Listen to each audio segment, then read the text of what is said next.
Lies of P and Lords of the Fallen were two Souls-likes that were on my radar way before they released. Lies of P being more Bloodborne inspired with a Pinocchio twist to it, while Lords of the Fallen still takes that medieval dark fantasy setting that most of us are used to when it comes on to Souls-likes. So I just wanted to go over and see which one of these games is a better Souls-like and overall game, and also if they were good enough to go up against the actual Souls games.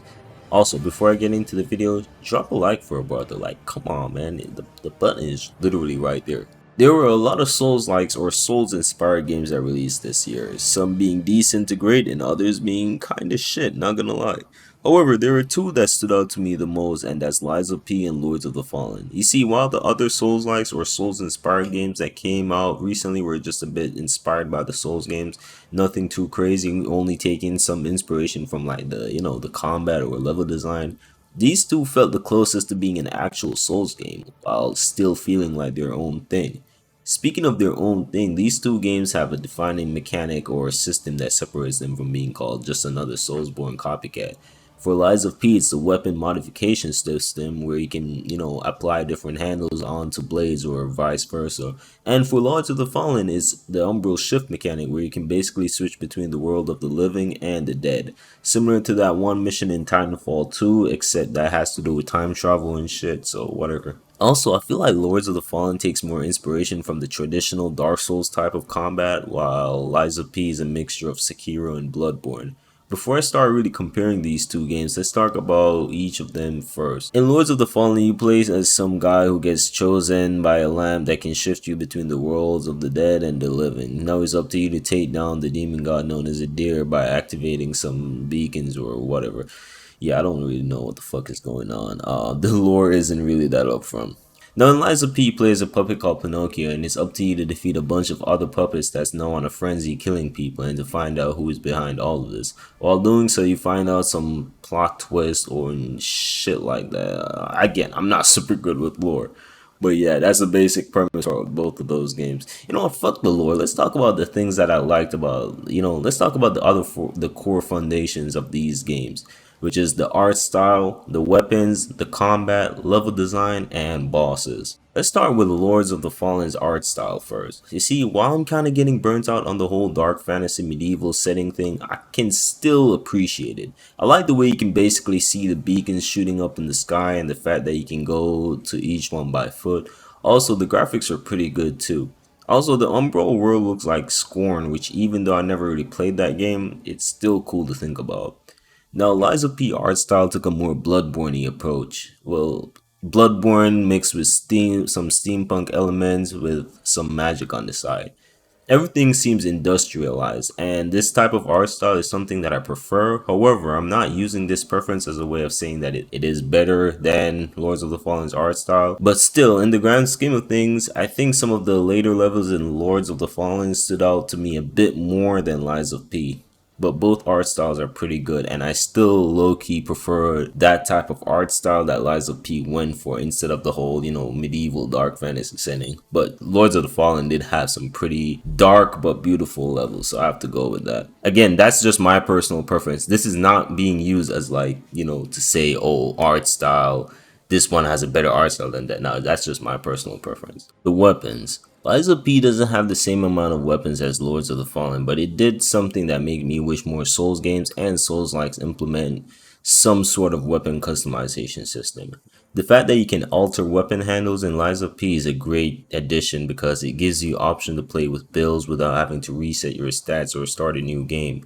It's also fun as hell because you can basically put on a great sword blade on a regular sword handle, which would make that weapon faster for some reason. Look, don't question it. It's just cool as fuck, alright? Now, Lords of the Fallen. This game has a bunch of cool weapons, and I really like the fact that you can use boss weapons as well, which I was disappointed in Lies of P for not including that option. You can also equip runes into each weapon, giving it additional abilities as well. Now I have a somewhat positive, yet just some slight nitpicks about each of these games' weapons.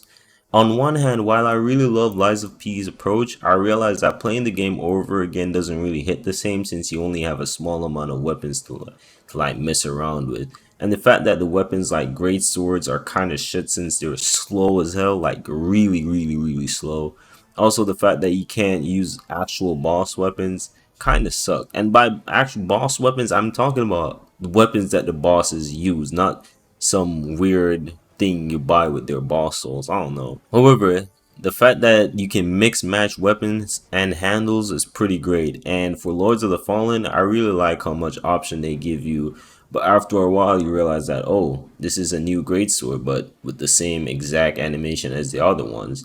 And there aren't any really like unique special moves like, I don't know, fucking fable arts or weapon arts you can use with the weapon, you know, these type of weapons. So yeah, that kind of sucks. But at the end of the day, I do like both of these games' approach to weapons, but I'm gonna give this one to like Lies of P due to its unique approach. The combat. The combat in Lords of the Fallen feels weird to me. It's a bit sluggish, but not compared to the first Lords of the Fallen game where it felt like shit. That whole game was shit, by the way. Like, I don't know, sometimes the combat in this game feels fine until some bullshit happens where you're meant to press a certain attack but a different variation of that attack comes out. Or when you lock onto an enemy and choose to dodge in the southwest or, I don't know, northeast direction, and for some reason your character will only want to dodge just strictly left or west. You know, it's so weird. Like, now the combat in Lies of P, in my opinion, is a bit more refined but way less forgiving. The only things I didn't really like about Lies of P is how small the parry windows are and how some necessary movement options you would get from the start in other Souls like are locked behind this stupid ass bullshit skill tree called the P organ, which what the fuck kind of name is that? Anyways, things such as link dodge, get up roll, and ability to dodge fury attacks should have been available from jump, not something you have to like progress to unlock or unlock on new game plus. Like, come on, bro. I feel like that's just a way of adding unwanted difficulty instead of just figuring out a better way of making the game difficult. But other than that, once you have those unlocked, the game feel like smooth as hell, way smoother than Lords of the Fallen. So in terms of combat, I'm gonna give it to Lies of P. Level design. This was my major problem with Lords of the Fallen. While I did like the umbrella lamp mechanic of shifting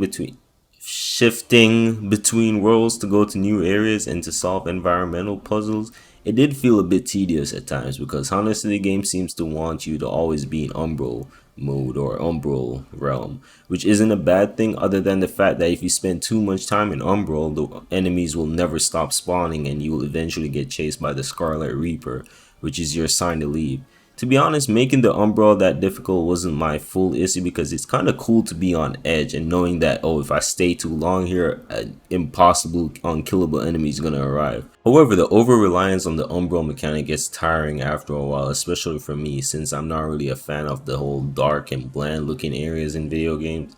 But I think this is more of a subjective thing because I do know a lot of people who prefer this type of level design compared to something more linear. Speaking of linear, Lies of P level design just feels just like that. However, not in a bad way. The game is also pretty generous with stargazers, which is the bonfire of this game. Unlike Lords of the Fallen, where you have to buy vestige seed plants, which is a fucking like, it is so fucking stupid. I don't care what no one says, that is a dumb way.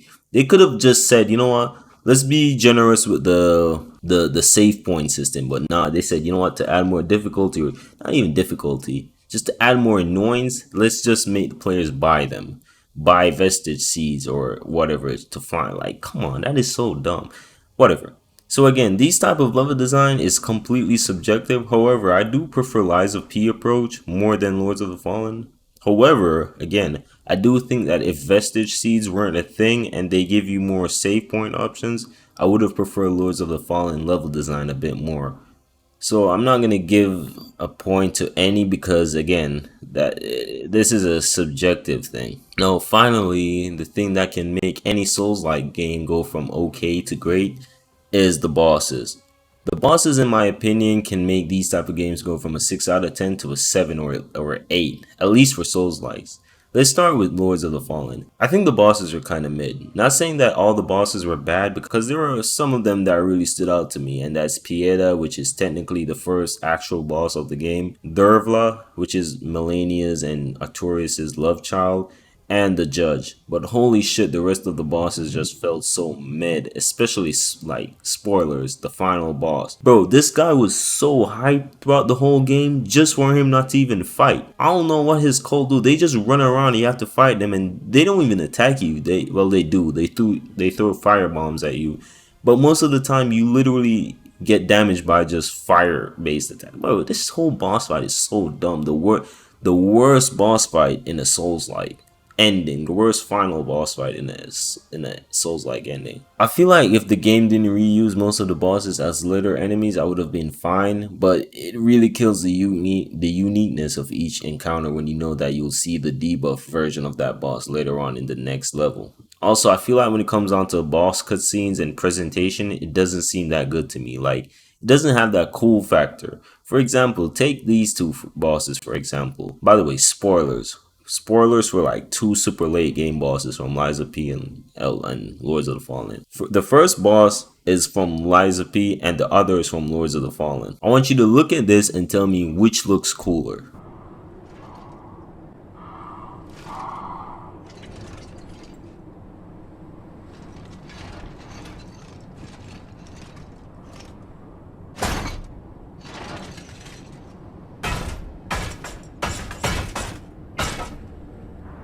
Oh, Simon.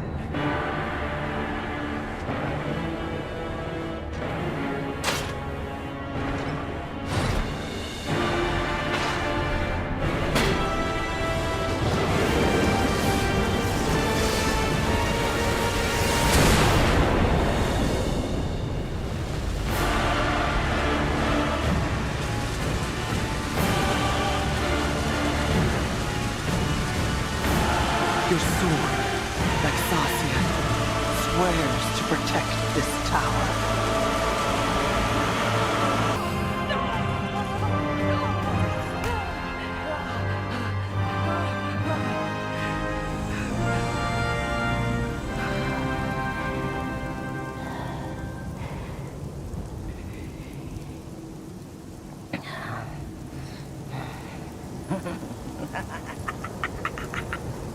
I will incinerate your soul with holy fire for this profanation.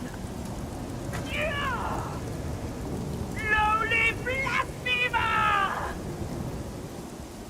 I don't know, something about the Judge second phase cutscene just seemed rushed in my opinion. Honestly, I feel like the whole late game of Lords of the Fallen felt rushed. Like, you didn't even see her transform or anything, but maybe it was just an illusion or something. But at least her first phase cutscene was kind of cool, I guess. But what I'm trying to say is that in terms of boss presentations, Lies of P does it way better. Also, a lot of the bosses seem to have some sort of annoying gimmick to them in Lords of the Fallen. For example, the Hush Saint. Motherfucker spends half the fucking, like, boss fight just running away from you. Like, it is not fun, bro. No, let's talk about Lies of P bosses. The bosses in this game are pretty great, except for the Stalker ones.